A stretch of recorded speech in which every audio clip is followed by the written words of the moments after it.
My brother and I, and always playing on the sands, drawing birds and animals, our great-grandmother said one day, "You see this house of ours? Now 300 years old.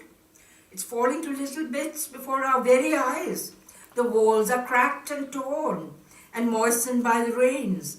The tiles have fallen here and there, the windows whine and groan, and every night the rats come out of holes and scamper past our doors.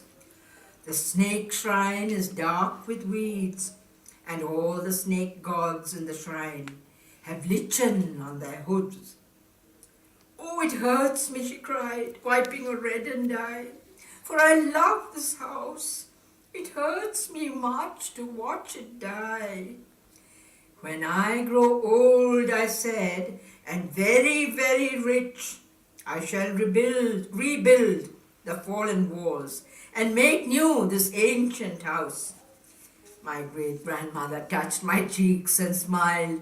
She was really simple, fed on God for years.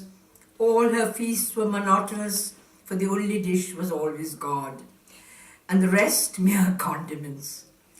She told me how she rode her elephant when she was 10 or 11, every Monday without fail to the Shiva shrine, and back to home again, and told us of the jewel box and the brocade from the north, and the perfumes and the oils and the sandal for her breasts, and her marriage to a prince who loved her deeply for a lovely short year and died of fever in her arms. She told us that we had the oldest blood, my brother and she and I, the oldest blood in the world, a blood thin and clear and fine, while in the veins of the always poor and in the veins of the new rich men flowed a blood thick as gruel and muddy as a ditch. Finally she lay dying in her 86th year, a woman wearied by compromise, her legs quilted with arthritis, and with only a hard cough for comfort. I looked deep into her eyes, her poor, bleary eyes, and prayed that she would not grieve so much about the house. I had learnt by then most lessons of defeat, had found out that to grow rich was a difficult feat. The house was crouching on its elbows then. It looked that night in the pallid moon so grotesque and alive.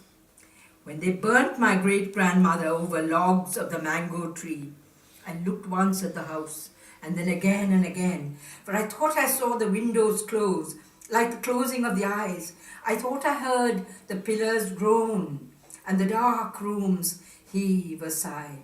I set forth again for other towns, left the house with the shrine, and the sands, and the flowering shrubs, and the wide, rabid mouth of the Arabian Sea. I know the rats are running now across the darkened halls. They do not fear the dead. I know the white ants have reached my home and have raised on walls strange totems of burial. At night in stillness from every town I live in, I hear the rattle of its death, the noise of rafters creaking and the windows whine. I have let you down, old house. I seek forgiveness. Oh, mother's mother, I have plucked your soul like a pip from a fruit and have flung it into your pyre.